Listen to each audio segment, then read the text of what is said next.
The World Cup champion will be crowned this week, and you can trade the tourney through the finals on Kalshi, America's #1 prediction market platform. Right now, England is trading at 44% to beat Spain, meaning 100 trade pays out 176 if they win. On Kalshi, you're trading against other people in a live market. No house, no odds makers. For a limited time, download the Kalshi app and use code HOOPS to get $10 when you trade $10. KALSHI. Kalshi. Trade the beautiful game. 18 plus only. Restrictions and eligibility requirements apply. Event contract trading involves risk and may not be suitable for all investors. Prices, values, and available markets may differ from those mentioned. For more information, see Kalshi.com/regulatory.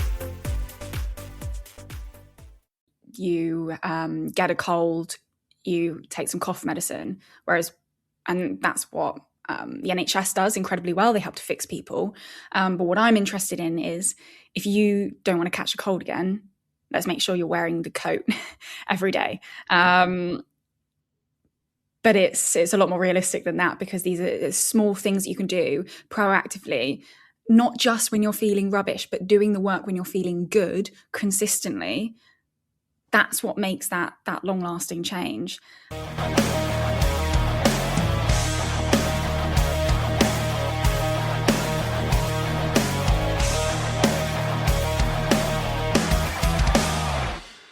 Welcome to the Next Level Guy Show podcast.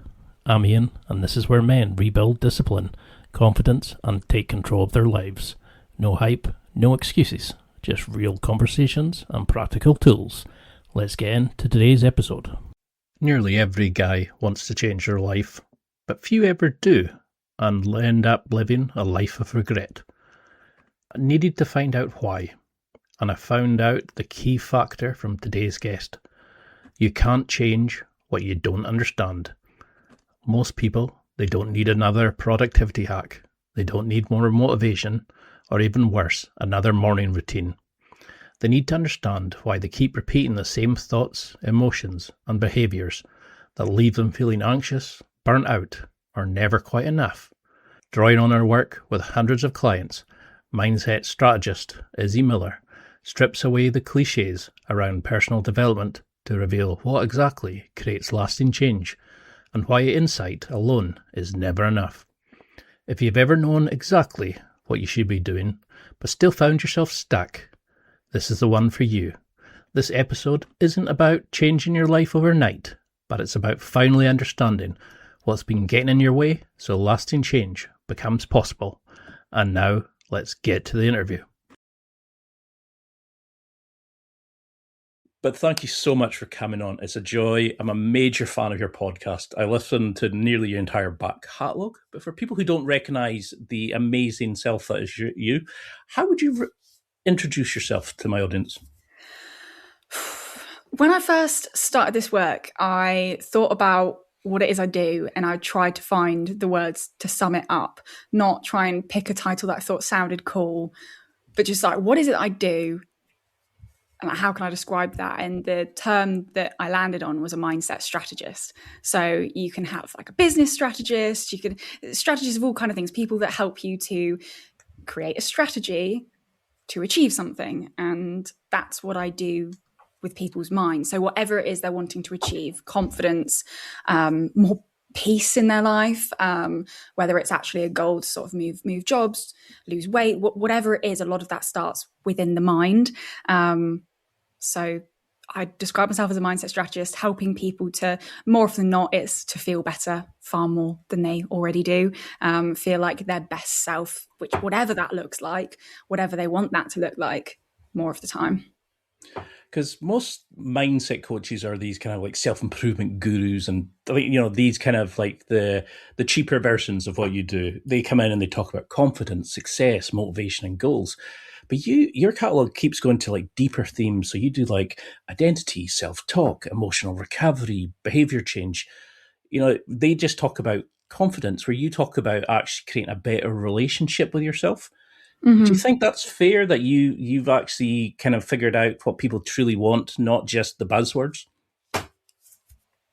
Yeah, I think a lot of people deal with the surface level problems and the symptoms. So they think Like some people will come to me and say they have a confidence issue, or they don't have they're not motivated enough, and they pick out this thing that they think is the problem.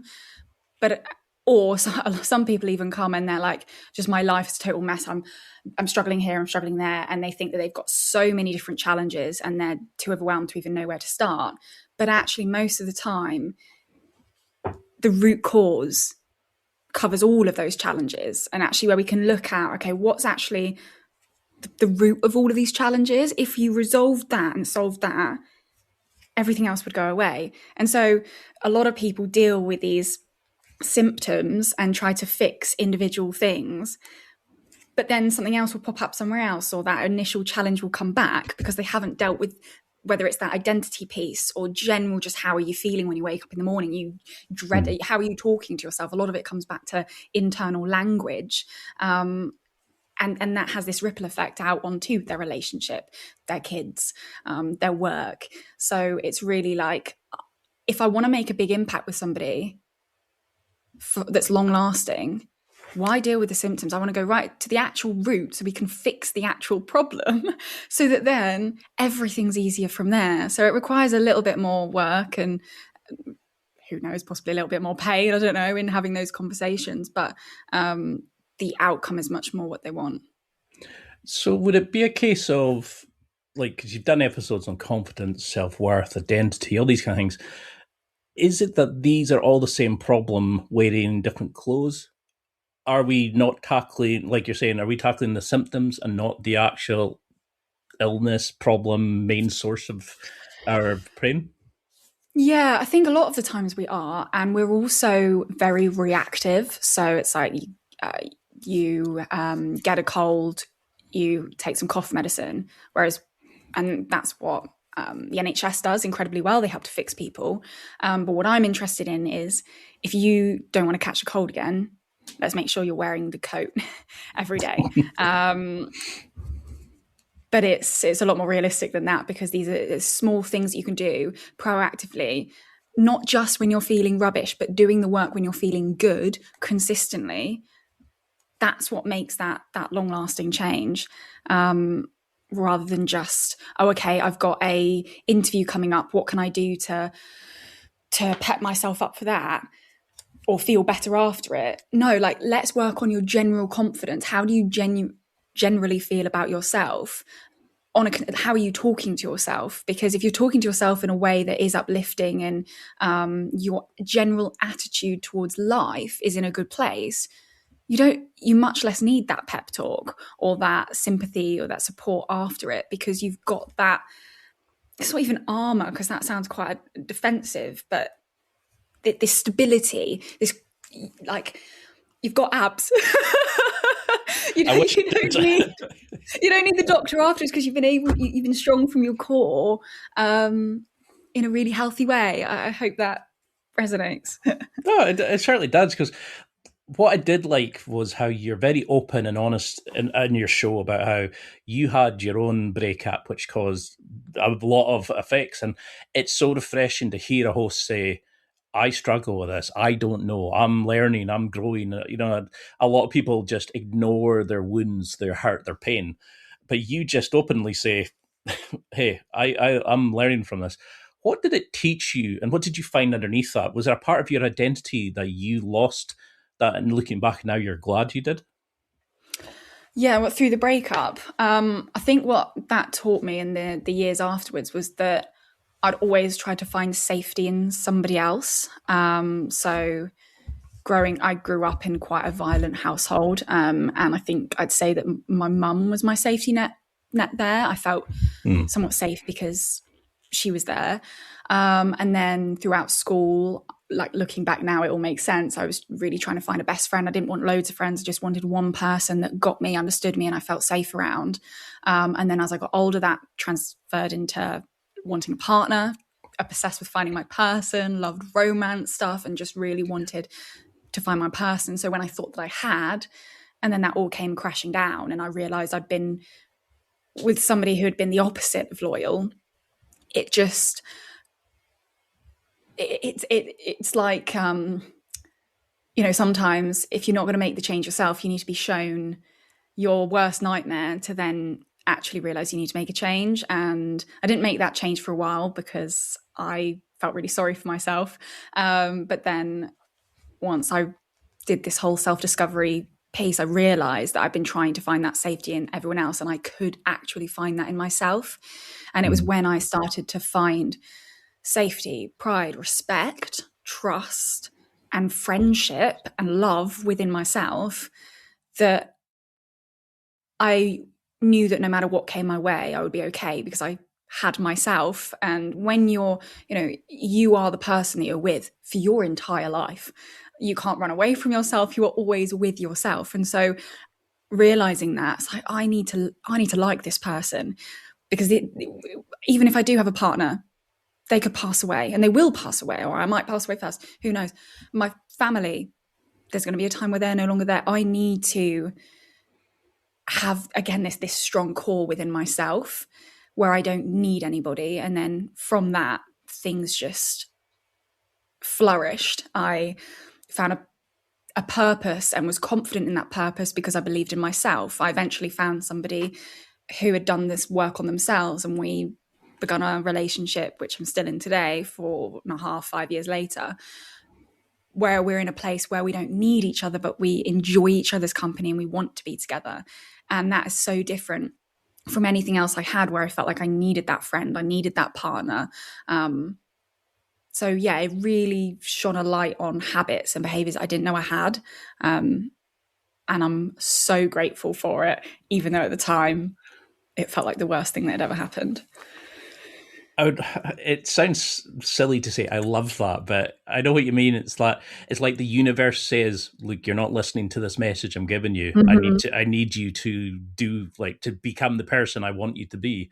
And I always thought this was kind of like hokey nonsense and then I kind of started seeing it as like, oh, I am trying to find a missing piece in someone by someone else, and it's all within me. And when I'm truly happy and making friends, and I'm doing this, and I've got the passion projects, I'm great. But if I feel lonely, it can be the end of the world, and I kind of lose myself. How did you start even pulling yourself out of that dark place to do these things? Was it literally just speaking to people, joining groups? How did you get into that? Yeah, I think that's really good what you've just mentioned about how you feel, though, because I think if you're listening to this and you're like, oh, that would be nice, and like, oh, I don't really know what that's going to be like, and it sounds woo-woo. I'm far from woo-woo. I ground everything in science. And so all I would say is it's a feeling. If you feel so disconnected from yourself, it's very difficult to know what this feeling is like. And so you've got to start doing the things to just experience the feeling. If you don't like it, if you don't like feeling connected to yourself, that's fine. But from my experience and those that I've spoken to, it's a really empowering feeling. It's incredible, where you feel firm and confident in yourself. I used to have so many regrets over how I'd been.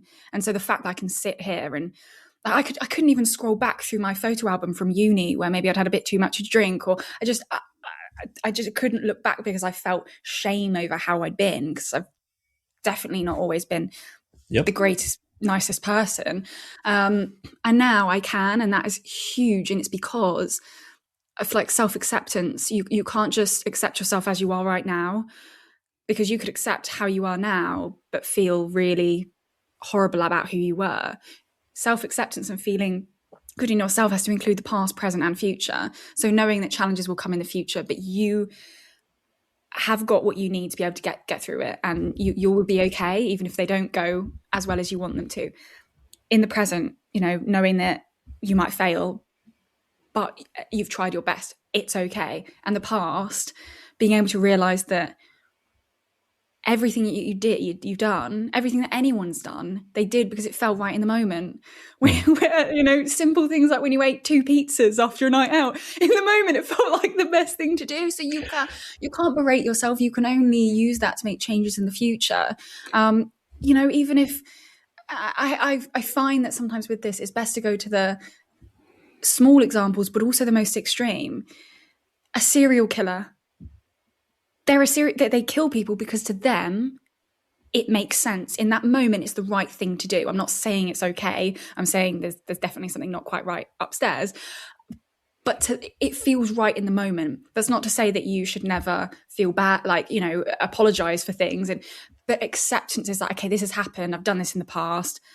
I've got to move on. So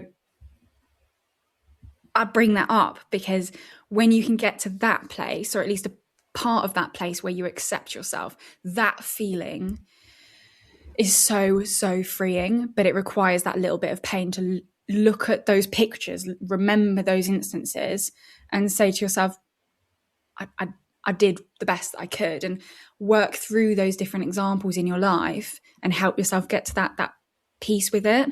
So again, I mentioned that because it might feel really far away or feel like something that you can't experience, but you can. It just requires this process, so give it a try. So what I did was, the thing that always sticks out, I was in quite a challenging place after the breakup for quite a while.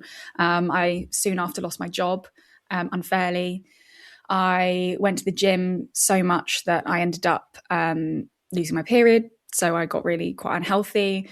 I lost friends. I felt like all aspects of my life were crumbling. But one thing that really stands out as being part of the change was I heard Vex King share on a podcast. He said, nothing comes with a label of positive or negative. It only gets that label when you label it as positive or negative. And so I thought, okay, evidently I've been labeling a lot of things as negative. Let's see what happens if I just start trying to label things as positive, or play with the idea of what if they were good things, and that playing with this idea of what if it's not so bad, what if this could bring me a positive in the future? I don't know for certain, but playing with this idea of things being good was, I would say, what started that journey. Yeah. No, I'm really impressed with that, because I'm going through similar at the minute.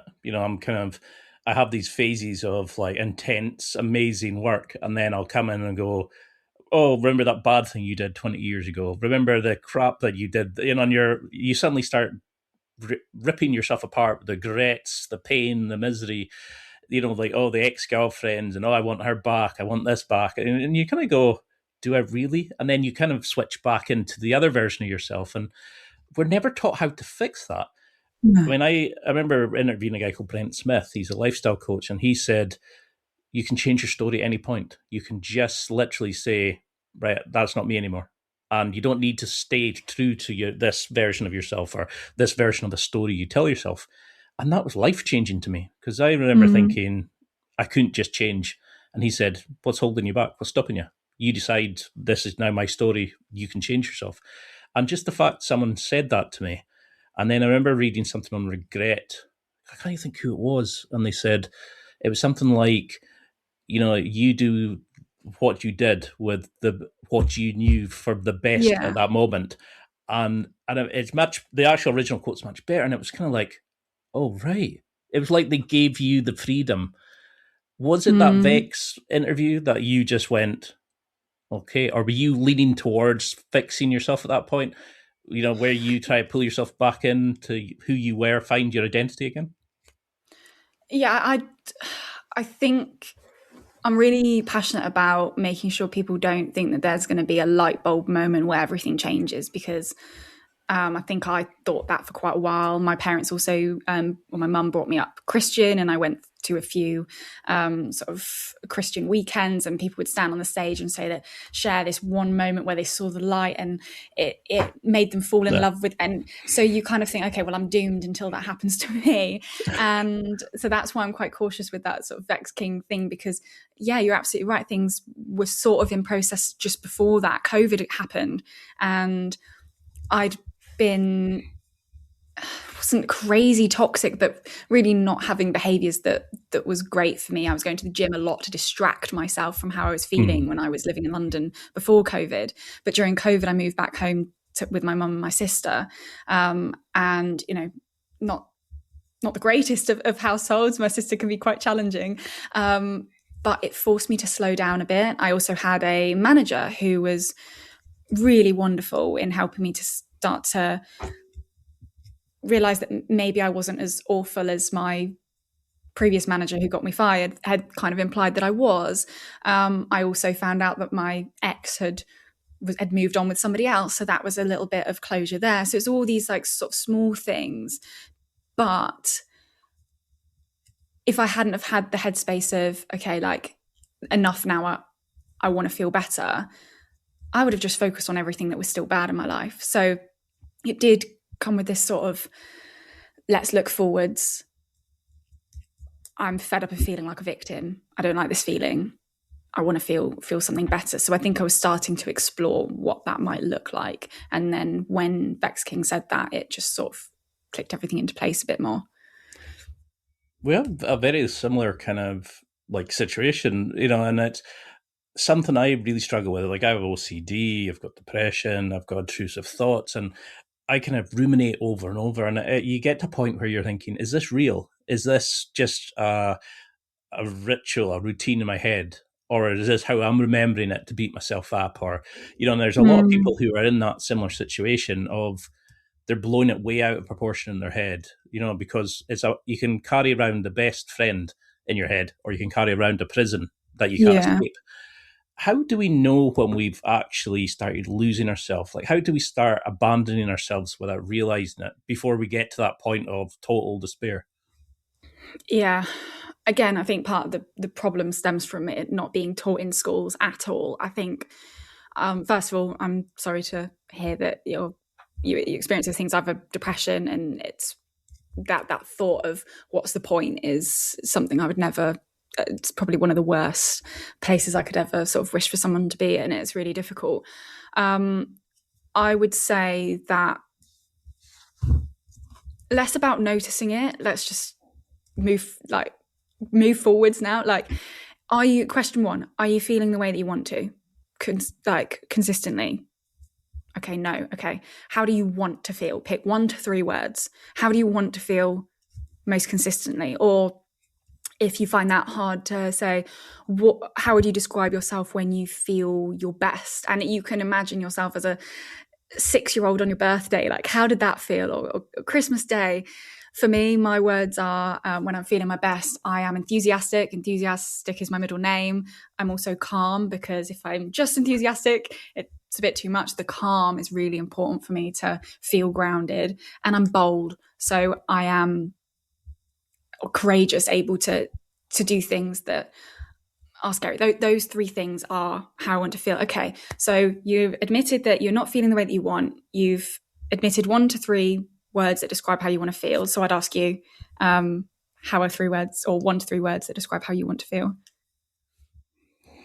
Happy, content, myself, probably. Yourself. Okay. So I would unpick, I think happiness is quite a big word. So okay, what does that actually feel like? What does happiness feel like to you? That I've forgotten. I feel like a shell of myself, and I think that's probably something that you get a lot in your retreats. People saying, "I don't feel like myself," and we don't even know who we are anymore. Like, how would you start moving that into that? Yeah, I mean, it sounds like maybe content and like alive. Maybe 2 words that we don't need 3. We just need 2. Not being a spectator in your own life, probably. Yeah. I would then ask, okay, and some people might not have an answer to this, and that's okay. What are some things that do make you feel even 10% of that feeling, like content or alive, present? What would you say to that? Interviewing amazing people like yourself. Oh, stop. So I would start by thinking, okay, and trying to write a list of like, what are some things that help me feel this way? And it doesn't have to be like, skydiving and something crazy. If it is, fine. But small things like, I know that something that makes me feel really cozy and content and calm is like making a coffee in the morning in a nice mug. That's something. Being curled up on the sofa with a blanket over me, those are some things that make me feel calm and relaxed. A forest, being in a forest helps me feel calm. Enthusiastic is, doing things that I I'm passionate about. So talking like this kind of conversation, that makes me feel enthusiastic. Thinking about sharing what I know with other people, that makes me feel enthusiastic. Bold. To feel bold, I need to do things outside of my comfort zone. So it's starting to join the dots of, okay, and if you want to, really, this is something we do at the retreat, really take ownership of this. Ask yourself, what is the biggest belief that is causing me to feel this way? Like, I'm worthless, I'm not enough, etc. Draw a stick man.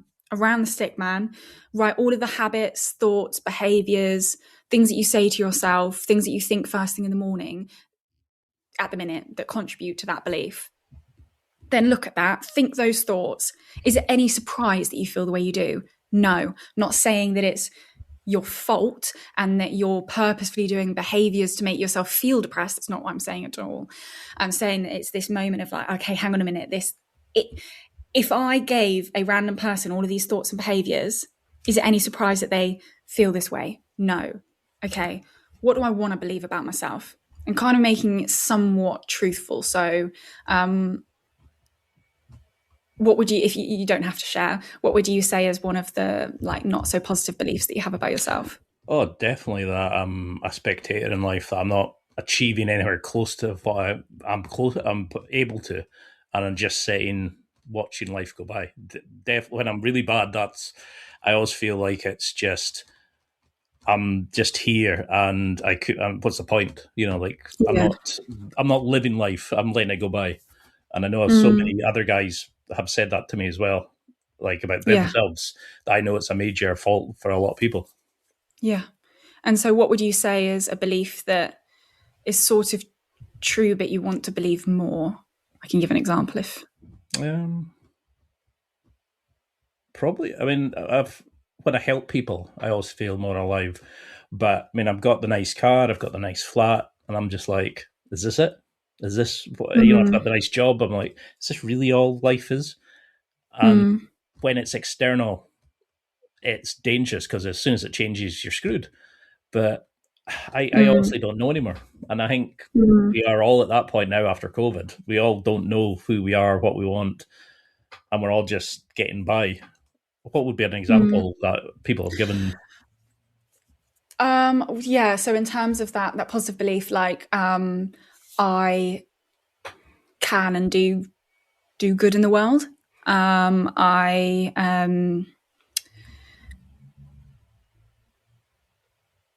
am worth being here. We don't, whatever it is that you want to feel. So I, even if it's as simple as like I can be present in my own life. Like I'm the author of my own life. Whatever kind of words you want to use, it's up to you.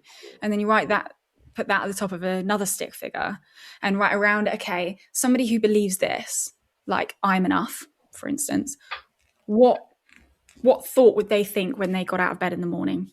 What behaviors would they have? What thoughts would they think? How would they feel about themselves? What would they think when they looked in the mirror? And you start to paint a picture of, okay, what would this person look like? And when you think those thoughts, you feel good. Like I can make you feel really calm right now by making you close your eyes and imagine yourself in the calmest place you've ever been in. I can make you feel really over the moon right now by closing your eyes and imagining that you have won the lottery.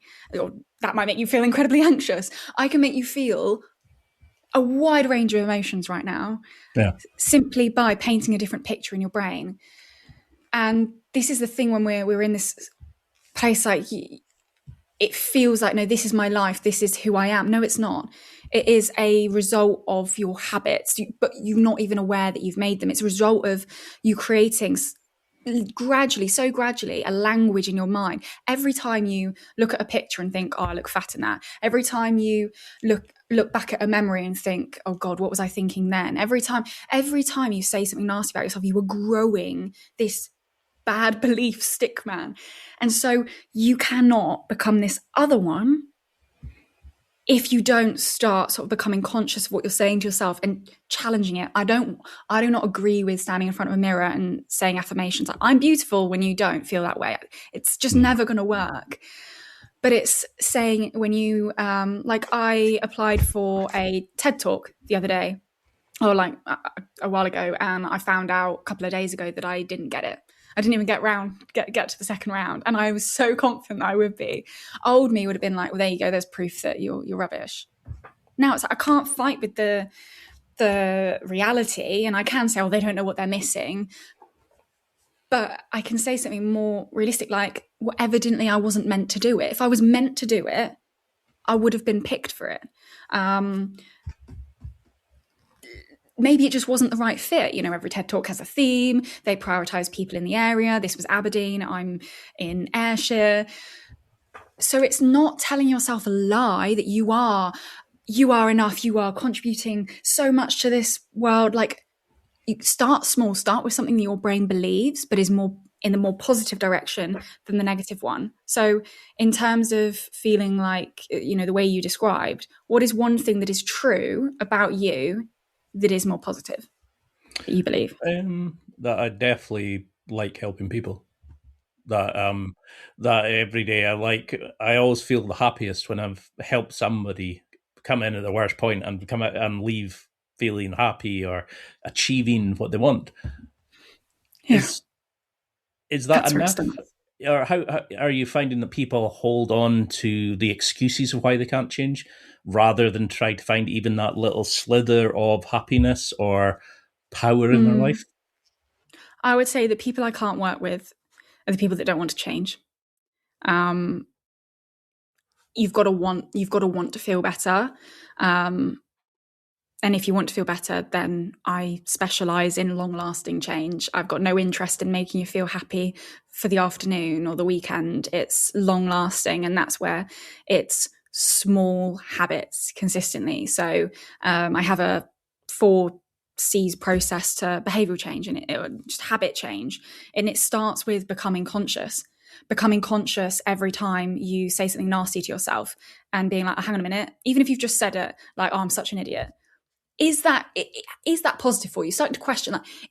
Like, I used to say, oh, I can't afford that. Even if I could and I just didn't want to spend the money on it, I said, oh, I can't afford that. I don't have enough money for that. And then I started catching myself being like, hang on a minute, this is putting me in a sense of lack, a state of, I don't have enough for this. Let me challenge myself on that. And I would say, oh yeah, internally I'd say, oh, I can afford that. I just don't want to right now. I am now in the power position. I'm not convincing myself. Control of the situation. Yeah. And it's true. Like, okay, if the Ferrari, like, no, but is this not really relevant to my life right now?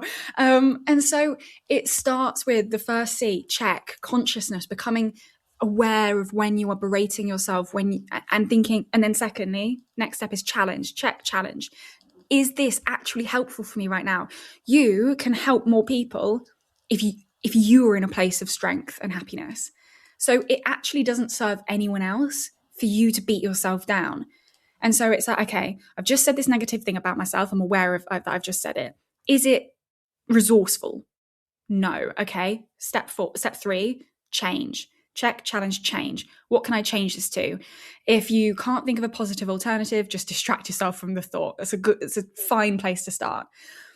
But if you can, say you've just messed something up or you're struggling with something, rather than saying, I can't do it, I'm finding it challenging. It's just these slight different changes in your words. If you are a nail biter, you're aware that your nails are in your mouth, you challenge it. Is this useful? Do I want to be doing this? No. Change is obviously taking them out of the mouth.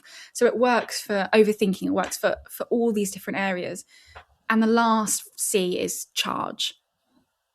You won't get into a habit of this if you don't keep on that process. So I used to berate myself all the time. I used to call myself horrible things. I used to view my life as not great.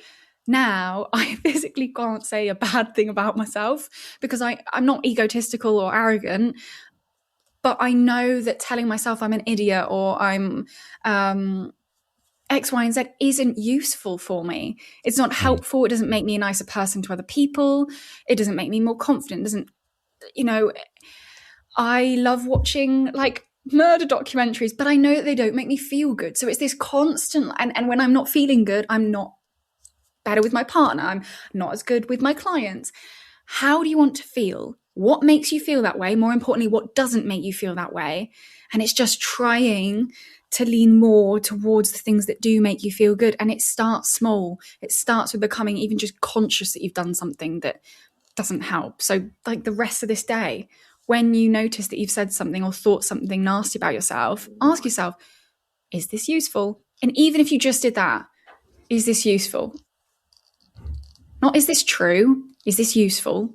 You probably find yourself, you say no, and you gradually stop doing it, even without the challenge bit, the change bit. Just challenging it will help you to realize that, kind of what you're doing that's not serving you.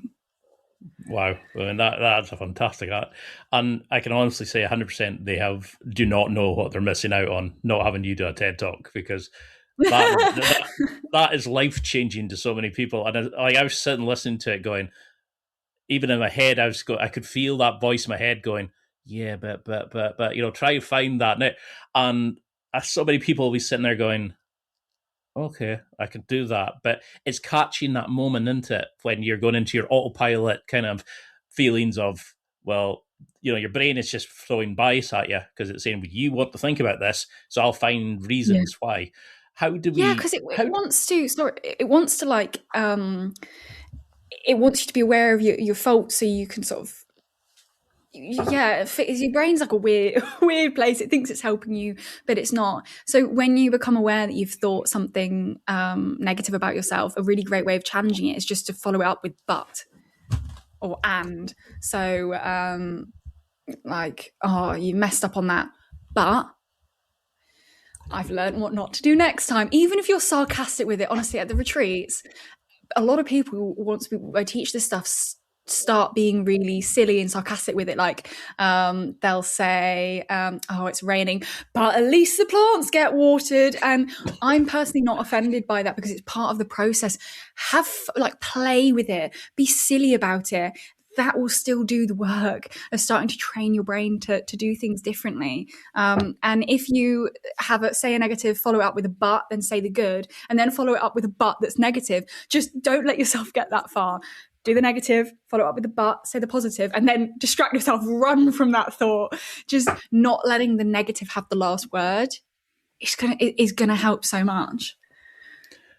So then are things like jealousy, burnout, like true self-hatred and these sort of things, are these really separate problems, or are we going back to like at the start where they are the underlying issue? They're just the symptoms that coming off this, that we've taught ourselves to be negative, to be self-hatred and that, and we just need to figure out how to revamp this to check, challenge, change, etc. I would say those sorts of feelings are just signals. You have emotions because they're signals, because back in the day, you don't have fight or flight without panic first. If you so all of these feelings, jealousy, okay, like if you take it back to evolution, like if your mate went off for someone else, that means you can't continue the bloodline, and so all of these feelings, jealousy, grief, they're so burnout, they are signals, they are useful signals. Just because I've done all this work doesn't mean I don't feel uncomfortable emotions. I feel nervous before I'm speaking on a stage. I would probably feel jealous if I saw my partner flirting with somebody else. I absolutely would. I would feel panic if someone tried to push me off a cliff. They're all useful feelings, but if you don't listen to them and you don't learn from them and unpick them, that's where you're not getting the learning from them, and it will just carry on. It will keep shouting at you. And like depression is, in my personal opinion, and as someone who has personally experienced it and knows what it's like to have that veil in front of your eyes, like almost tracing paper over your eyes, we can't quite see clearly. You do feel like a spectator. You feel completely like disconnected from everything and everything else. Depression, as far as I've seen it and understood it and experienced it, is at its simplest, lack of purpose. You're standing in a tunnel that is dark and you don't know which way to go or why you're even walking in that direction. And so you don't necessarily need a lifelong mission, a lifelong purpose to get out of there. You just need to create a light at the end of the tunnel. it depends how serious it is. If it could even be like, okay, I'm going to book in a call with my mum or my sister at the end of each month, and I have to get to that phone call at the end of each month or the end of each week. You can make it as small as you want, or it can be like, I'm going to book a trip and I have to get to that trip at the end of the year. I want to hit, oh God, you've got so many episodes, so I don't know how many, but say I want to hit 300 episodes and I'm currently on 260. Okay, that's my goal. And that's, even if you don't really know why you're working towards it, you just have something that you're set towards, and that gives your brain, it starts to undermine that depression and then that lack of what's the point, because you now have something that you're aiming towards. I've completely forgotten the question that you asked me, but that's my answer. I have that effect on a lot of people. They kind of just go into tangent and they go, I know you've asked me 15 questions rolled into one, and it's like, yeah, we'll go with that. Because that's something I've always been interested in, is that when you start challenging people and you say, but what about, or, I've heard this in a podcast, people go, oh, yeah, you could do that, but I couldn't. What do you find when you come to retreats? Because you've got an episode that's literally entitled, Do You Know What You Need to Do? When you say to somebody, well, this can apply to you too. This is how easy to change. We can find that's one good thing you're doing or whatever. How do you find people bounce that back to you and go, no, it's not me. No, definitely not. They immediately shut down and you get that panic breath, and they almost want to talk you out of being positive to them. How do you find that with people? How do you start getting through that with people where they think it's fine for everybody else but them? Yeah, most people think that they're going to be different and it's not going to work on them. And so things that I will say is, one, we're dealing with science. Like, you might have a slightly different brain. And, I work with people with neurodiversity, like all different kinds of brains I work with. But at their core, they function pretty much the same way. Even if you're on medication, even if you've got severe mental health issues, at the core, they pretty much function the same way with a few slight differences. And so it doesn't matter what you think. I understand your brain. So, like, you might not believe in your personality and your identity, but I believe in your brain to operate pretty similarly to everyone, other human brains. And so what we're doing is science. It's to do with your neurons and how your neural wiring operates. And we're looking at that and shifting it in another direction. So I know that it will work. And that's why I find explaining the science to people helps them. I won't go fully into it here. And it's really basic science. Is that simple case of what you focus on, you get more of. You focus on things that piss you off, you're going to feel pissed off. Focus on things that make you feel happy, you're going to feel happy. And then the more you do that, you don't have to turn your head in that direction. You automatically do it. It's an autopilot. So that's the first thing. Second thing, the tools that I give people are really simple, really easy to do. I'm really passionate about things being sustainable. Otherwise, what's the point? And being part of your lifestyle. So there's no 7-step morning routine. There's just a few questions to ask yourself, morning and night usually, to point your brain in the direction that you want to go in. And so I say to people who are really overthinking it, just be a robot. Be a robot and just do what I've said. You don't have to believe it's going to work. You don't have to like it. You don't have to believe that you are capable of change.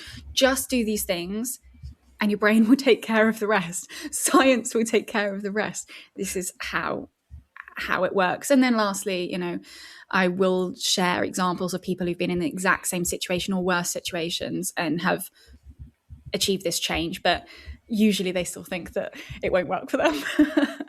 Well, I love that, because that's what I really like about your show, especially because it gives people actual tactics to use. You're not just saying we're in the clouds and everything's going to be fine. You just go, here's 5 steps. Because I've tried talk therapy, and I found it's great at first because you kind of get an insight into your own kind of, I want to say internal madness. But, you start seeing it from somebody else's viewpoint and realize how batshit crazy you've made it compared to what it actually is. But then you keep it alive by continuously talking about it. And then I found like neuro-linguistic programming, cognitive behavior therapy. And I was like, these are life-changing. But I really like your stuff because it's straightforward. It's almost like you're trying to tell people, become a scientist. Just do it, analyze the data. don't think about it, don't overanalyze, just do it and become happy. Are there tools that you think that everybody, no matter their situation, would become best at, like the 4 C's? Is there anything that you think if every guy listening, every girl listening did it, that they could get a slither of happiness, of light into their dark place? I would say, like, the journal prompts are the things that I come back to. Whatever you think about journaling and stuff, this is different. Maybe I need to come up with a different term so there's not those preconceptions, but they're just questions you're going to ask yourself in the morning and at night, and they're covering the past, present, and future. So all the aspects I described earlier as you need to feel good in.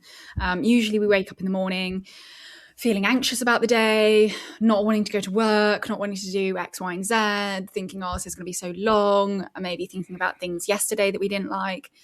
So if everybody just woke up, first of all, took like even just 2 minutes for themselves to be like, hey, Izzie, like I write down in my journal, like, good morning, beautiful. It's so, like, I'm not saying you should do that because it's probably going to feel really weird for you, but we say hello to everyone else. We get on with our day. We don't give ourselves a time of day. Just say good morning to yourself. It's going to feel weird, but how can you expect to feel connected to yourself if you don't even acknowledge yourself in the morning?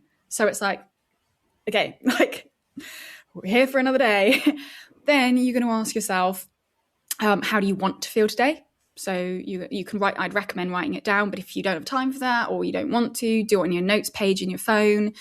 Just do it in your head if you really want to. I would recommend putting it down, whether in your phone or on paper, but let's do small steps here. How do you want to feel? 1 to 3 words. How do you want to feel? If you don't know how you want to feel, how can you hope to feel that?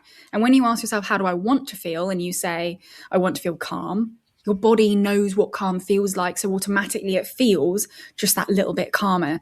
Yeah. You will feel that shift in your body. Just like if you said, I want to feel angry or I want to feel anxious, you will instantly sort of feel that feeling a little bit more. So how do you want to feel? We're going to ask 3 things that you, or even just one thing, if we're starting really small, one thing that you're grateful for and why. It's easy to list off like, I'm grateful for water, I'm grateful for grass, I'm grateful. But that doesn't come with any emotional connection. What is one thing, if we're starting really small, that you are grateful for and why? This is about things might not be perfect in your life, but what is one thing that you are grateful for? And small things like, I'm grateful for my toothbrush because it means that I don't go out with smelly breath. I'm grateful for toilet roll because that would be a really not great day if I didn't have any toilet roll this morning. Yes. I'm really grateful for this clean glass that I've got. It really tiny things. I kind of don't want you to deal with the big things. The small things, just look around your room. What's something that you're grateful for? And then what is something that you were looking forward to in the day? So rather than thinking about what you're dreading, what is something you're looking forward to? This sounds like a lot, but all it is acknowledge yourself. How do you want to feel? What's something you're grateful for and why? What you're looking forward to. It takes 2 minutes to do, and you can do it whilst walking to the train station. And then in the evening, I used to fall asleep or struggle to fall asleep thinking about things that I'd said that I regret, or overthinking things, getting worried about the next day. One thing that has made sure that I haven't had a bad day in 5-6 years is by asking myself, what was my favorite moment of the day? Rather than thinking about the parts that you didn't like, what was your favorite moment of the day? This is really clever because your brain starts scanning the day, observing the different things that happened through a positive lens. Could that have been the favorite moment of the day? Could that have been good? And you'll typically find that it wasn't watching TV. It was that exercise class you did that you didn't want to do, or that walk to work where you wish you were driven in the morning. Bless you. So that question, so powerful. If that's all you did, what was my favorite moment of the day? That would start training your brain to start looking for the good stuff. What's one thing that you're proud of yourself for today? That's kind of looking at the past. In what way do I feel good about past me? One thing that you're proud of yourself for today. And then I would typically also do, what am I looking forward to tomorrow? So again, you're thinking future, what's good in the future? So to recap, favorite moment of the day. What was your favorite moment of the day?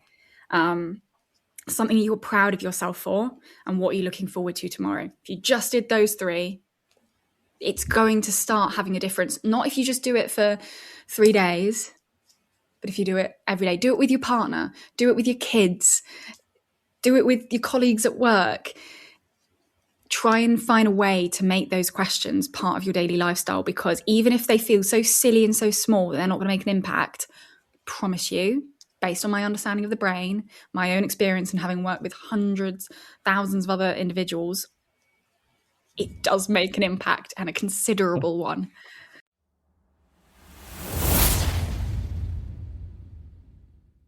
It's time for a quick break. There are millions of potential products to buy, so how do you know which ones are worth your hard-earned money? Simple. You go to nextlevelguy.com/affiliates and explore those that will transform and improve your life.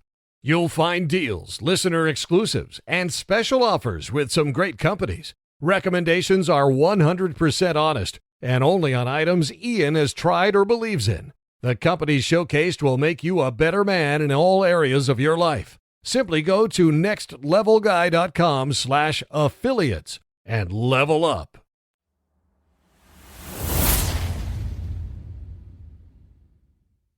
I love that, because I used to do the gratitude thing of I would just say out loud, like a lot of times I'd be in my car and I would have a little prompt that would come up on the screen and say, 3 times gratitude things, and it would be. And my brother used to always say to me, yeah, it's great, but do things like water, and I'd be like, no, I need stuff that actually affects me. So it would literally be, I left work early and I missed the traffic, or Nice, yeah. I did silly like things and I suddenly started seeing all these little things I was grateful for, like that I was really tired and this guest asked could move it back 2 hours, so I got a chance to get dinner before. And nice, all these little and it sounds silly to other people, but to me it was kind of like, I'm really grateful for that. And then when I started seeing that, I really like the idea of then taking that as what were the good things of the day, not just what you're grateful for. But I've never really used that, and I like the idea of trying to shape the brain into a positive lens. But have there been people who have none of these tools have worked for, or are they down to that situation of not really wanting to change? They almost enjoy being where they are. I mean, if usually the people I work with want to change to some degree, even if they don't think they're capable of it.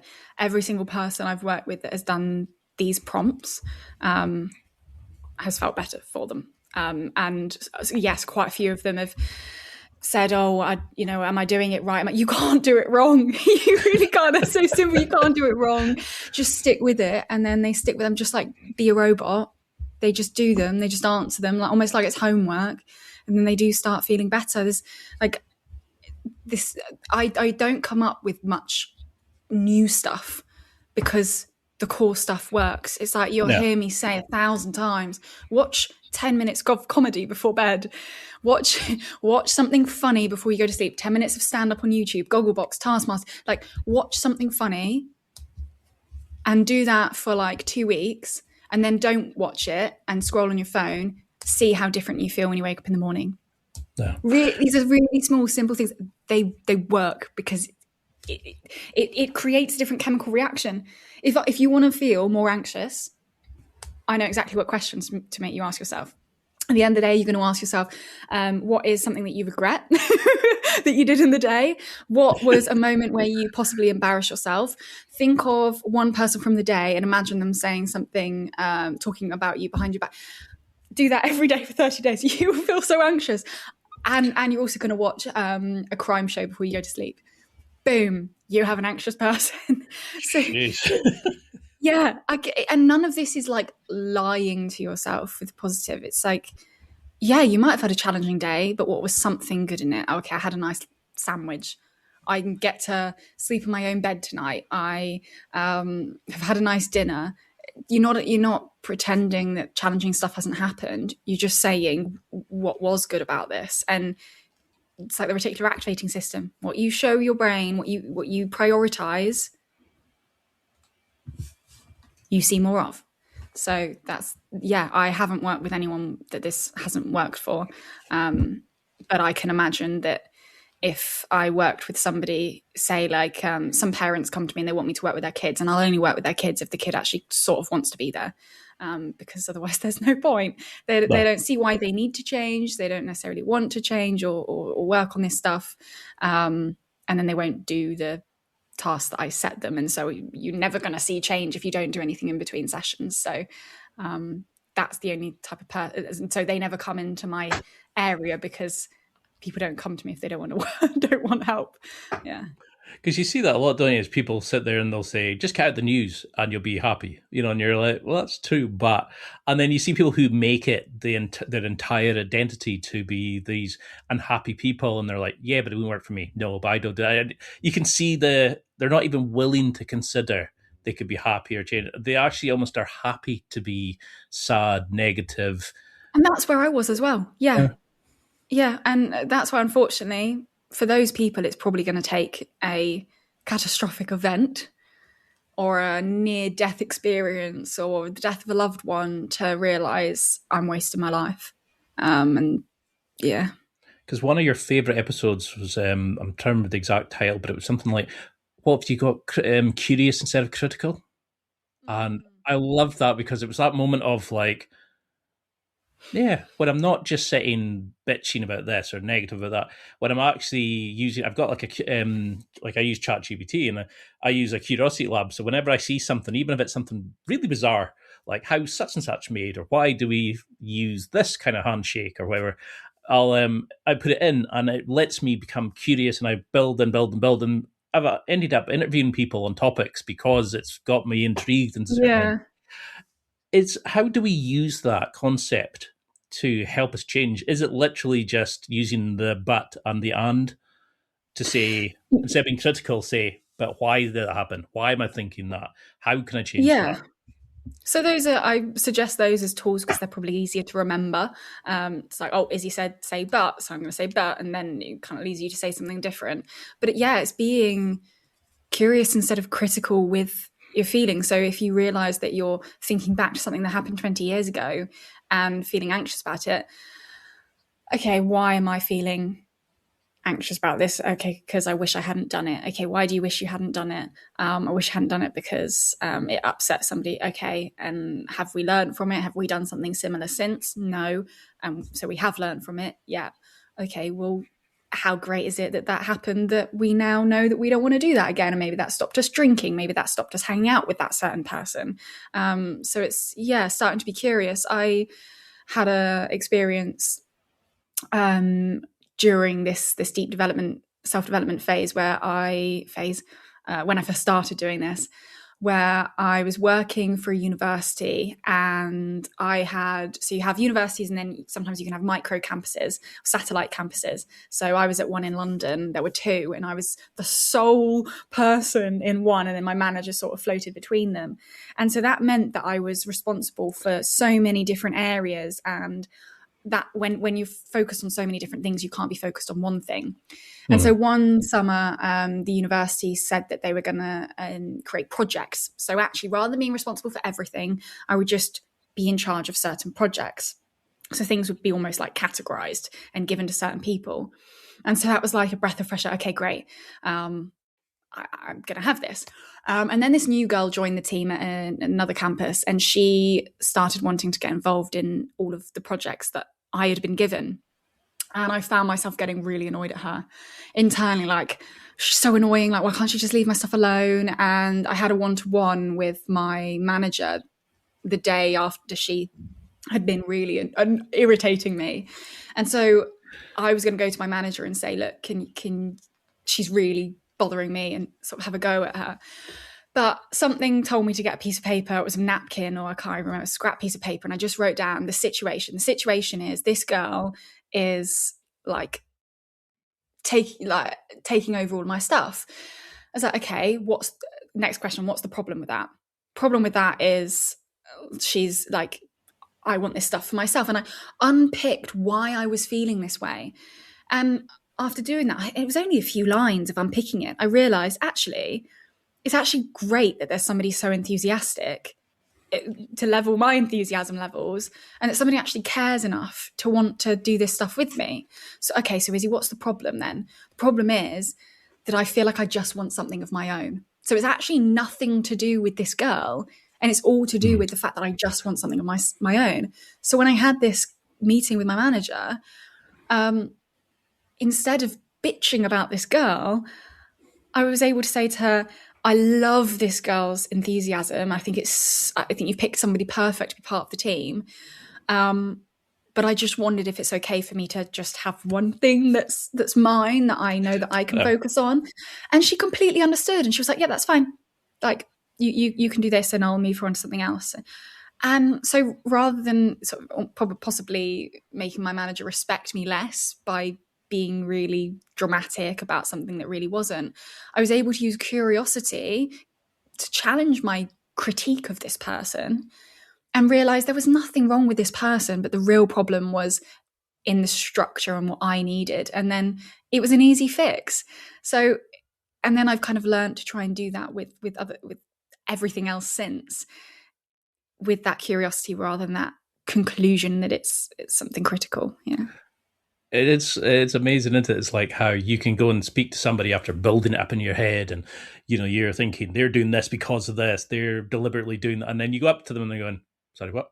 And they have no idea what you're talking about, but you've built this story, this identity, this kind of like, this is what this means, and this is this, and then when you actually stop and go, like you're saying, get curious and unpick at it, you go, now I see. Okay, right. It's actually something like I found when I started doing the podcast, for example, I loved it because I was helping fix people.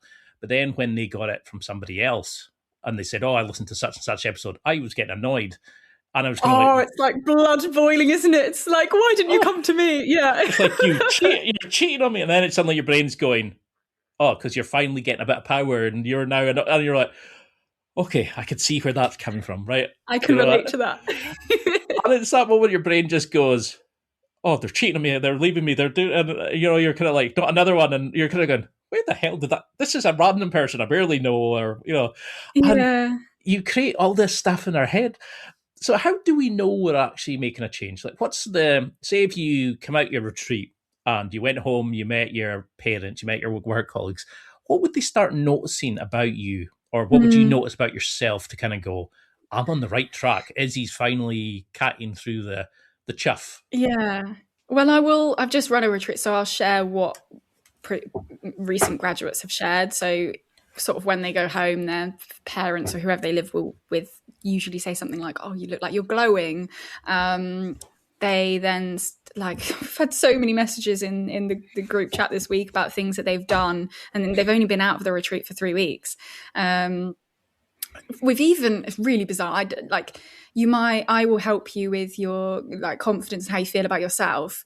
I'm not here to help you lose weight, but we've had somebody who started to feel, talk to herself with more love than self-hate. She's actually just shared that she's lost weight. She's only left the retreat for 3 weeks. That was not even discussed about losing weight. One girl said that her IBS has been way better. I'm not dealing with that. Somebody has a medical phobia, said that she was able to sit through a conversation listening to somebody's surgery. She didn't enjoy it, but she didn't pass out or need to leave the room. Yeah. One girl said that she's been waking up so much more excited for each day, which is the core of what I want people to achieve. And one girl couldn't, she was really scared of men due to some experiences she's had. And she had a doctor's appointment and it was a male in there, and her mum was about to go in with her, and she was like, it's okay, I think I'll be all right about going in by myself. She probably had a flutter of nervousness in her chest, but she would never have done that before. And that was with 2 weeks. She couldn't even walk down the street alone. And then within 48 hours of leaving the retreat, she was off on a solo date. And my brain's like, what? Who are you? So it is subtle and it is gradual. With some of them it is these big things, but you just find that you are feeling negative a lot less of the time. You're feeling even just neutral as opposed to bad, which then leads you to go outside of your comfort zone more, do things you never thought you'd be able to, wear things you never thought you'd be able to. So you just all of a sudden, it's only when you look back maybe 6 months later that you realize, hang on a minute, who am I compared to that person? The things I've done, I could never have even dreamed of doing before. So I'm really proud of, it's not just a few people, it's everybody that experiences that. How does that change you?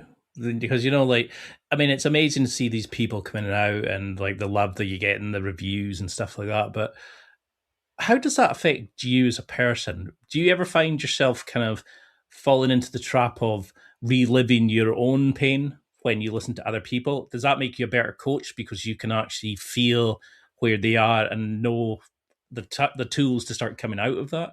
Does it affect you to become a better coach? Like, how do you control yourself and not become like, I can fix everybody? But how do you make sure that Yeah. you're still the same Izzie, the happy, healthy version?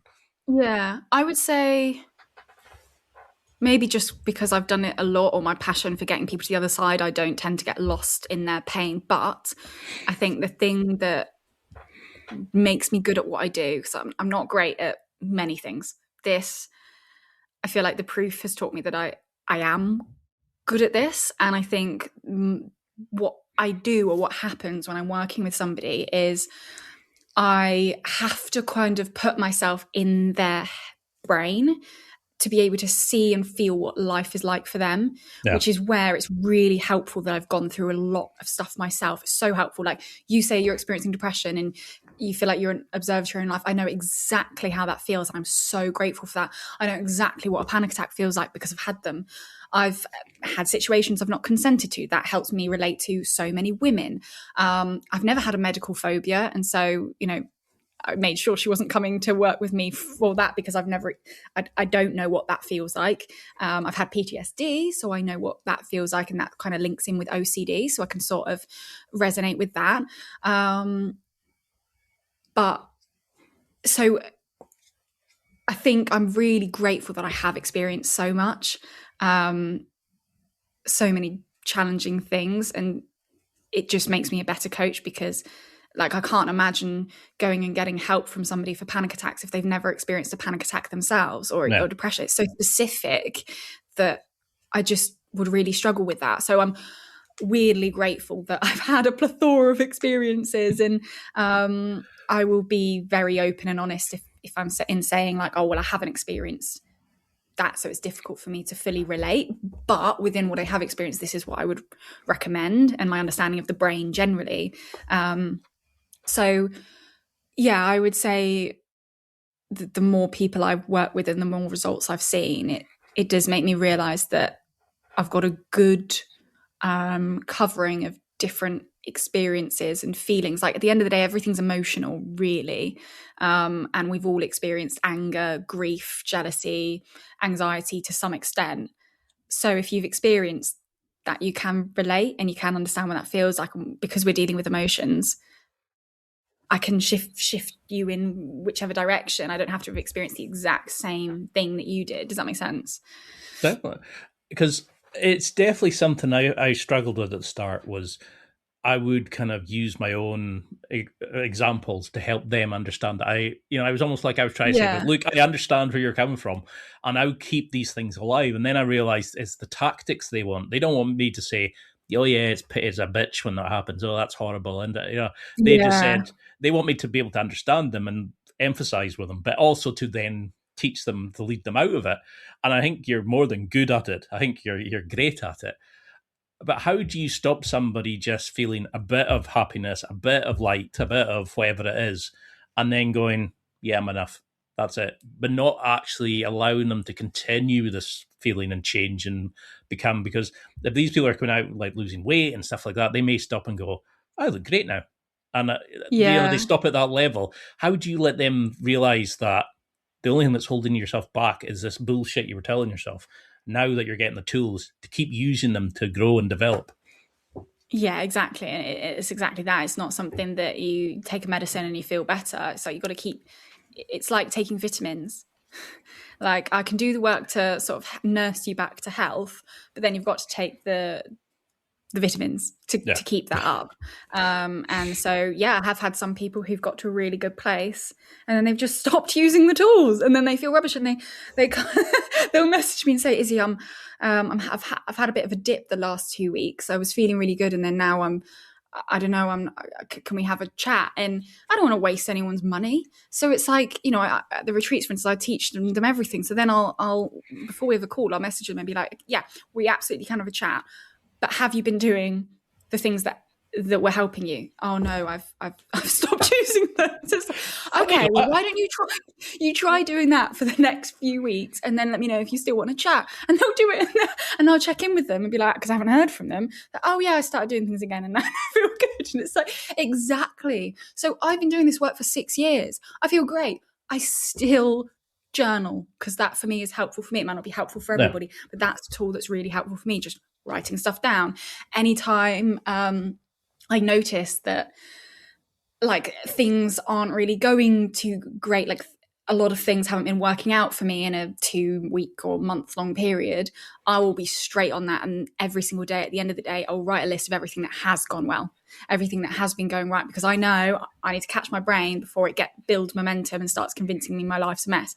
You've got to constantly stay on top of it, but it doesn't mean that it needs to be hard or exhausting. You don't need to read a million self-help books. You just need to find what works for you, or even just use one tool that remotely works and keep using it.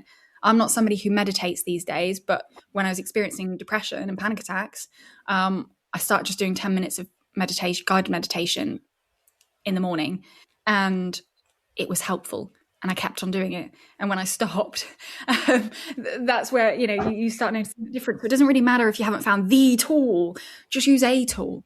Yeah. And a cold plunge. It's gonna grow your resilience over time. Even just 30 seconds in a cold plunge a day. 10 minutes of meditation, journaling, the prompts that I've just given, just pick one thing and stick at it. And even when life is good, especially when life is good, especially when life is hard and you feel like you can't go on that 10-minute walk, go on the 10-minute walk anyway. You have to stick to it. It's like during COVID, and it's like that. I'm on a stupid walk for my stupid mental health, and people are saying if they didn't go for their walks, it would completely ruin them.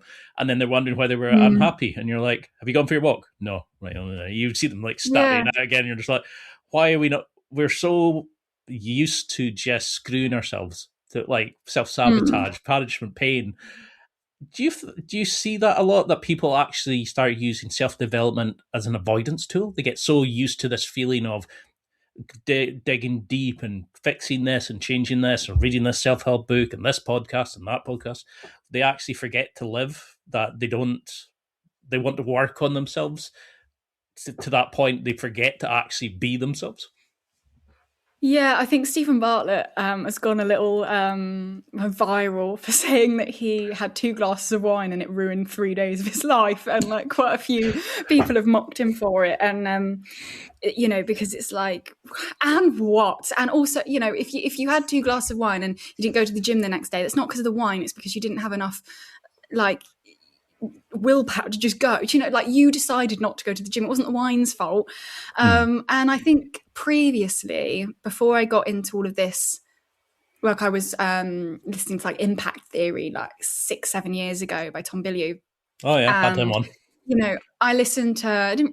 I was into fitness and everything, and I was listening to these mindset stuff and food stuff, and it was like this constant optimization and like, oh, don't have this, have this. And I did start feeling a bit burnt out and frustrated with it all. Not anything to do with Tom Bilyeu, I think he's great, but just like, when does it stop? And so I think the difference in what I do now is like, the work that I'm doing isn't to continue to increase how I'm feeling and feel even like happier than I did the day before. No, it's just to consistently feel above neutral, I guess, like above meh, to feel happy, content, making that a lifestyle rather than something I need to get more focused. I need to get more this, more. No, how do I want to feel? I'm not going to feel that way every second of the day, but just making little changes here and there that help that. Like, I don't have a Whoop or anything that tracks my sleep score. And I know that if I got that, I would wake up in the morning, I've had a terrible night's sleep. Yeah. It would convince me that I'm going to have a bad day because I'm tired. Well, who says? who says? Like, I don't need that. If it works for you, great. This is all part of working out what works for you. But I believe that would tap more into this optimization thing. I was brought up with my mum, nutrition, eating really healthy. Then I met my partner, who is not the most healthiest in terms of food. And so I don't eat anywhere near as healthy as I did. But he cares less about food. So I think less about food. Therefore, I eat when I'm hungry, not when I'm supposed to eat. I eat what I feel like I need or want because I'm not thinking about it. I'm just reaching for what I feel like I need. I feel better in myself than I don't look in the mirror at my body and think, oh God, I've put on a bit there. No, I'm just living. I'm trying to live in a way that just makes me feel good. More good than it does bad. In not trying to optimize, because I get it. I agree. It can lead you down this hole of then feeling like a failure. Because I think trying to optimize means that when you're not fully optimized, you then feel like you've done something wrong, and then you feel rubbish. That's the feeling I'm trying to avoid. No, it makes a lot of sense because you can actually see the change in you and how you are about yourself and how open and honest, but how much happier you are as your catalogue progresses, and that you can see your own development into it. But I loved the bit, I can't remember which episode it was, where you said about people not to come to the retreat and try to do work before you arrive. Come to the retreat to actually do the work while you're there. Do you find that people come to you and say, oh, I was going to come sooner, but I need you to do a bit of work on myself? It's like going to the gym to work out, to do jiu-jitsu. To lose weight to do jiu-jitsu, whereas you lose weight by doing jiu-jitsu. Do you find that with people? They put off a life-changing experience like a retreat by trying to do the stuff themselves? Yeah, I do find some people saying, like, oh, I don't think I'm ready. I think I need to, get myself to a position where I am first. And it's like, well, the point of this, I'm not a therapist, so I can't call it a therapy retreat. But a lot of people that come say they've tried therapy and this did way, like it is similar to that, but arguably with better results and more long-lasting results. Not to slag off therapy, it's really helpful, but it was more about understanding how you feel than actually always changing how you feel, and that's what people have told me. So yeah, people think they need to have this base level of understanding. No, you really don't. Whether you've been doing self-development stuff all your life or you haven't, it just works. I ran my first retreat, and I just thought people were going to leave feeling happier than they were when they came, and I didn't realize it was going to be as game-changing as it was. So I'm very lucky and grateful to have stumbled upon something that really does genuinely work for everyone that steps in the door. The only person I would say that you may be not ready for it is if you are so consumed by your emotions that you can't concentrate in a workshop. It's not lecturing and teaching, it's activities and stuff. But if you're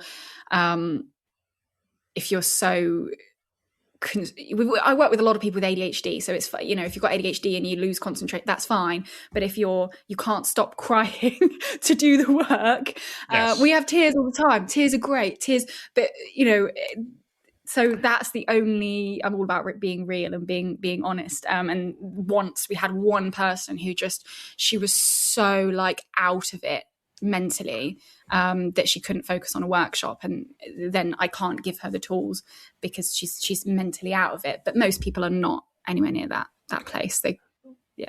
No, if you can hold a normal conversation, you're fine. We've all probably met those people who are sitting there going, yeah, but I did, and you kind of go, it's not a competition. We're not trying to compete to be the worst parent, in the worst pain, the worst upset or whatever. And they're not ready to change because they've made it their identity.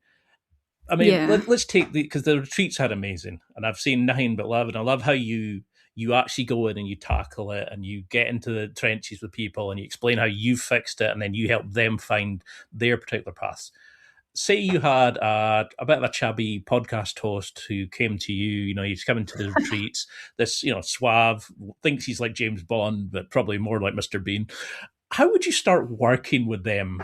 Like, what would you do with me at the retreat? Like, what are the kind of activities? I know you don't want to give away all your secrets, but what are what's the thing that you want me to come and be the best person I can be at these retreats and get the most from it?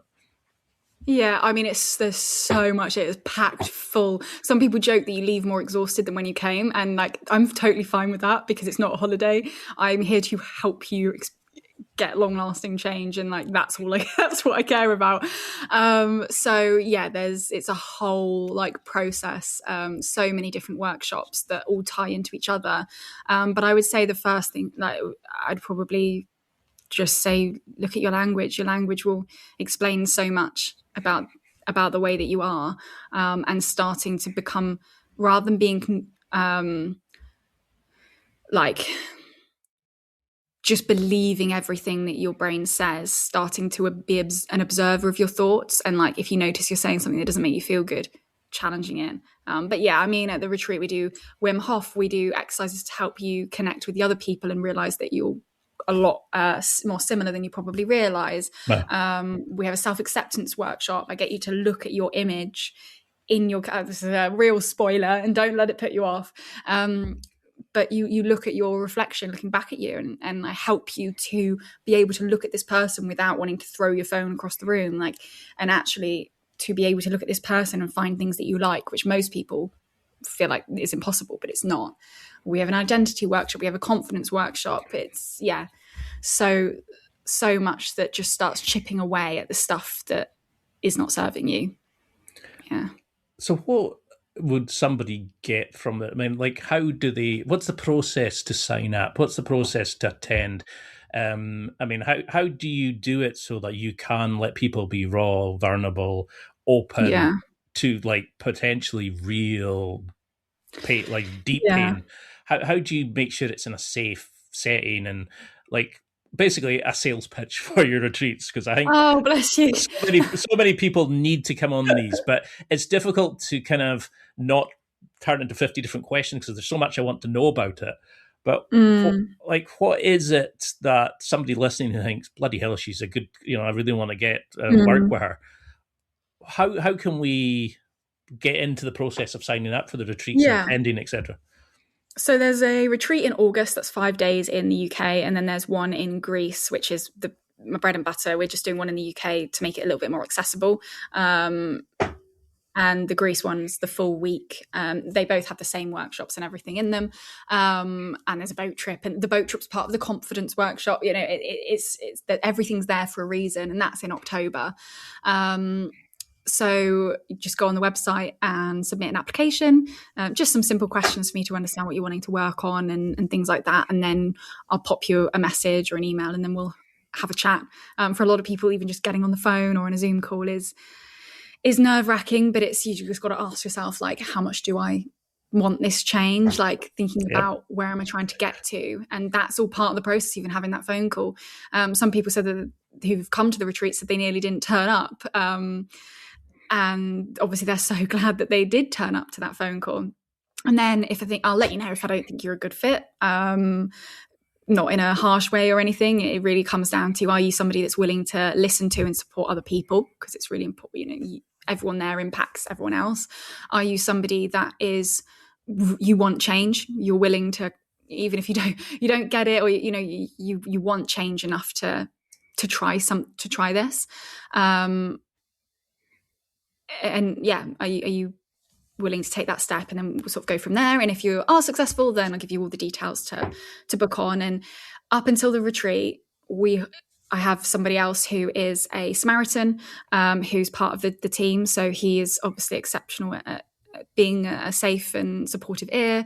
We are here all the stuff of the way. You need someone to help you book your flights. You need someone to help with logistical support. You just want to have a chat because you're feeling anxious about it. We go above and beyond, because it's not about the money. I'm not a businesswoman. I'm obsessed with helping. Like, it is possible to feel better. I've done it myself. I've seen other people do it. And so I hate it when people are like, oh, I don't know if this is going to work for me. It will. So much so that, like, to make you feel better, if it doesn't, which it will, I'll continue working with you at absolutely no cost. And I previously have also worked, and currently still do, work with an organisation called Beyond Equality.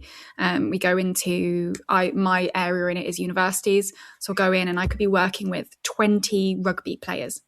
And I have to basically, within 2 hours, kind of within the first half an hour, help them feel comfortable enough in that space to open up about how they feel.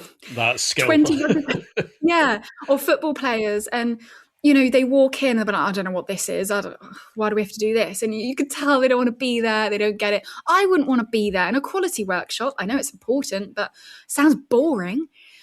And by the end of it, they're so grateful. They're like, I've never heard some of these guys share these things, and I feel like we all kind of bond so much. But and through that work, I'm so grateful for Beyond Equality, because it taught me how to create a safe space within a very short space of time. Nothing can ever be a fully safe space. Could be an earthquake, could be what. I'm not in control of every aspect of the universe, but me and this guy as well who's worked with Samaritans, we do have the skills to make sure that even if you don't believe it, you will feel safe. And within sort of a few hours of being at the retreat, people are like, I feel like I've known everyone my whole life. I didn't think I'd cry this soon. I didn't think I'd share this much. It's totally up to you how much you share. But there are some things that we do on that first day that mean that you will feel right at home very soon. Yeah. I love that. I mean, because you certainly do that. Because I mean, it feels like 10 minutes I've been speaking to you, and like I've just been open and honest. And I know it's been an hour and 22 minutes. So I'm so sorry for using up so much of your time. But it's been a pleasure. It's been enjoyable. How do you get to that point though to stop people? I'm going to help this one. Like I make the jokes thinking I'm helping people settle in and do all these kind of things. Where in reality, I'm probably still beating myself up by using that as an excuse. Or how do you stop people? I'm going to help Billy, I'm going to help Jean, I'm going to help whoever, rather than help themselves. How do we avoid that pitfall of thinking we're being supportive and helping others by talking through their thing by avoiding our own thing? Does that ever come up? Were you saying that you use humour as a way to bypass your own discomfort in that situation? Is that what? Well, it's more kind of like, how do we avoid helping other people and using that as an avoidance of ourselves?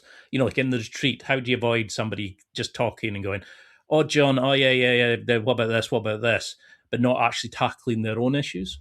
Does that ever come up? Like they want to be the... Yeah, I mean, occasionally people try to help others, but there's more this expectation that's my job and the team's job, and they're there to sort of just be a listening ear and to remind each other of the tools. So we have this big community on WhatsApp, and people will ask like questions or share something they're maybe struggling with or has come up, whether it's a family related thing, and people will typically offer their suggestions, but they're usually rooted in the tools that I've sort of suggested. So it kind of comes back to these core this core stuff. So people just more need to be reminded than taught, I find. So yeah, because it definitely, for me, I noticed when I first started this journey, I would be like, what about this, you could try GPT, you could say that, and I knew that I had that same problem, but I wasn't going to address it. But I felt like I was being productive by saying, oh, CBT, NLP, oh, what about this, like, pickup thing? What about this? What about... And I wasn't tackling any of my own stuff. And then I would see them go and improve themselves, and I would feel jealous. And I'd be like, this is the most idiotic thing, rather than tackling my own stuff. So it is... Yeah. I mean, for me personally, I'd say that... I did the work before I started trying to help other people. So that was definitely very helpful. Obviously, it is an ongoing process and there's things that crop up, but usually I'm pretty open with them. And if there is something, or at least I'll try to figure out how to help myself with that thing to then share what I did. And therefore I can use that to help other people as well. But yeah, I mean, I think... you maybe will recognize if you were sharing something that might help somebody else, but internally you're not doing that thing and you should be doing it, or it will feel a little empty, and when you leave that conversation you'll not feel very good. Versus if you have done it, you'll feel really good because you feel like, oh my God, I've used my experience to help somebody else, and now hopefully we can both feel good. So maybe just check in with yourself afterwards to see how you're feeling, and if there is that feeling of, I've just suggested they do that, but I'm not doing that, go and bloody do it. It's a great avoidance tool, isn't it, to kind of say, well, I helped them do it, so technically I can take some of the credit from that. But I mean, I would love to do like deep dives in a lot of other stuff, and we'll have to get you back on because it's been an absolute pleasure. You're so easy to chat to, and there's so many things, even for my own personal stuff, I'd be like, what about? But Yeah. What would you want people to take from this? Like, what?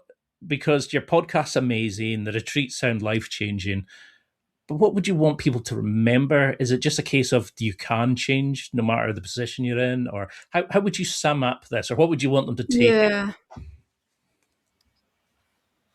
I would say it starts with thinking, how do you want to feel? Not what do you want to achieve? What do you want to, what house do you want? How do you want to feel? And then kind of, this is how I started, treating yourself like an experiment and just seeing, okay, for the next 2 weeks, I'm going to see how much I can make myself feel this way. And you will then find your own techniques within it. You might use some things that I've shared in here and there for general, like everyone will feel better from using the tools that I've suggested, the prompts, the questions, the comedy before bed. But maybe your thing is like, you've got such a chaotic household, you've got such a full-on job, and you say, I want to feel calmer or more at peace. Okay, how could you make yourself feel that way more today? And then you will gradually start aligning your thoughts and your life with that feeling, and then you will start feeling that way. So it really starts with, how do you want to feel more of the time? And then just play with that for the next 2 weeks. Play with that. Remind yourself of that every day. Write it on a post-it note opposite your bed. Peace. Okay, that's the goal for today, to see what I can do to make myself feel that way. Do that for 2 weeks, just experimenting with it. Maybe there's certain foods that make you feel more at peace. Maybe there's a certain walk, a certain, just explore that excitement. What makes you feel excitement? Is it a TV show? It might be. What are the things that make you feel that way? And just start exploring and experimenting with that. And lo and behold, after 2 weeks, you will probably feel that way a bit more, but then carry it on. So how do you want to feel? Start exploring that feeling more. That's what I would say. I can't listen to an episode of your show without getting something from it. But how can we keep in touch? How can we see this journey? How can we, listen to the podcast? How can we look at the retreat information? What's your social media handles? How can we follow this amazing journey? And the TED Talks are definitely coming. Fingers crossed. Throwing a good word for me. So you can find my podcast on Spotify and Apple Podcasts, Project U podcast by Izzie Miller. Pretty much, if you, without being sort of big-headed, if you search Izzie Miller, IZZIEMILLER on Spotify, on your podcast apps, on social media, and on Google, I should come up. Maybe it's just my own echo chamber. But yeah, Izzie.Miller_ on Instagram, Izzie.Miller on TikTok. I share a lot of tips, so much free stuff. Find me on YouTube as well. I want to but if you can't afford to work with me, that's absolutely fine. I just want to help. All of that stuff is available for free. And if it does help, please let me know. That's the thing that feels like a reward the most, is knowing that somebody got value from what I'm sharing. So please do, don't be afraid to DM me or anything like that. And www.izziemiller.com is the website where you can find out all about the retreats and so forth. So yeah, Izzie Miller. That's where you should find everything.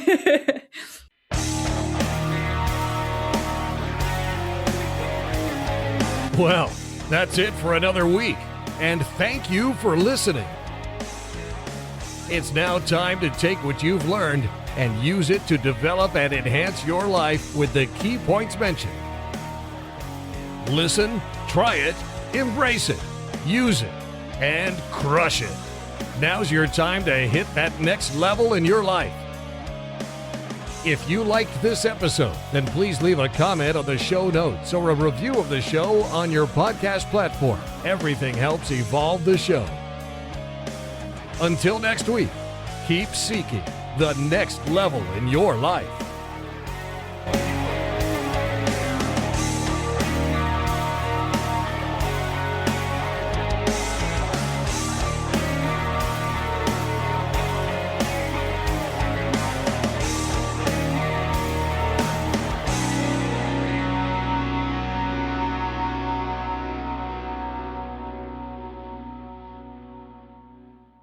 The World Cup champion will be crowned this week, and you can trade the tourney through the finals on Kalshi, America's #1 prediction market platform. Right now, England is trading at 44% to beat Spain, meaning 100 trade pays out 176 if they win. On Kalshi, you're trading against other people in a live market. No house, no odds makers. For a limited time, download the Kalshi app and use code HOOPS to get $10 when you trade $10. KALSHI. Kalshi. Trade the beautiful game. 18 plus only. Restrictions and eligibility requirements apply. Event contract trading involves risk and may not be suitable for all investors. Prices, values, and available markets may differ from those mentioned. For more information, see Kalshi.com/regulatory.